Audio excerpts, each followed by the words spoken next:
Chanika, we are here just to ask you about articles and the usage of articles.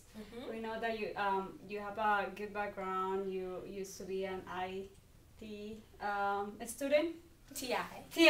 I'm sorry, TI student. So that's why we thought it would be really nice if you can explain us a little bit of that. Sure enough, and thanks for asking my humble opinion. So, in order to understand how to use the articles, we have to back up to make sure that we understand where they fall in terms of grammar.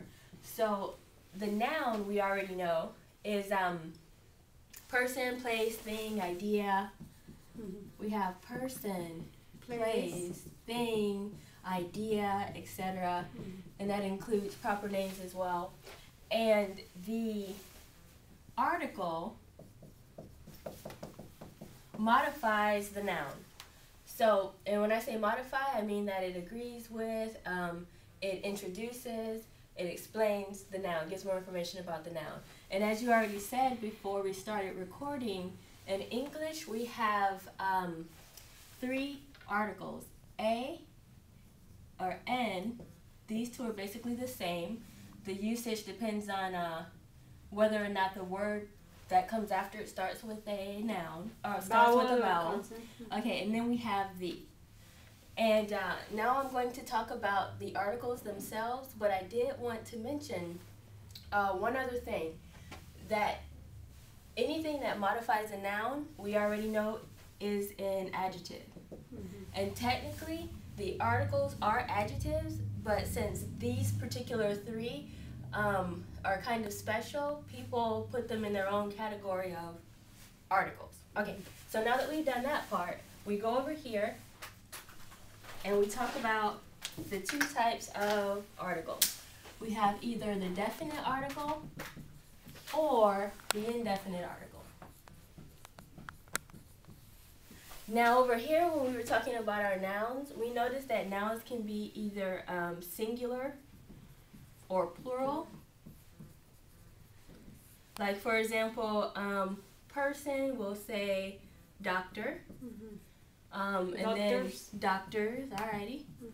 Then we have places, let's just say the office, offices, etc. I think we can move on to the... Right, so the only reason I'm explaining this part is because the definite and indefinite articles also are singular or plural, depending on the noun.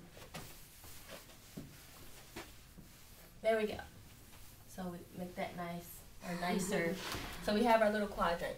So our definite, singular, plural, our indefinite, singular, plural. So when we go back over here, we notice that A or N, they're automatically singular, but which is which? The one definite article is the, and the indefinite article is A, and like we said, depending on if the word after it starts with a vowel, it would be N. It's also the same for plural. So then we say, what happens here? We cannot use the or A or N with anything that is plural. If the article is indefinite and the noun is plural. Words we would use here would be other types of adjectives like some, these, those, this. Those are called demonstrative adjectives. So just to make sure that we understand the difference between the meanings, definite, we use them whenever we have a common noun that is very general, that is very specific. So when we want to be specific about what we're talking about, we use definite, and when we want to be general, general, then we use the indefinite. And then one example and we're done. So for example, if we just say, do you remember the dog that we had when we were 7 years old? So is the dog. Specific dog, the dog. But if we say, yeah, I remember that particular dog, but you know what? I think I want a cat. A cat is just general. Any old cat, tall cat, fat cat, short cat, black cat, white cat. But the dog that we had when we were 7, there's only one. So that's it. Perfect. Thank you so much. Yeah, that was great.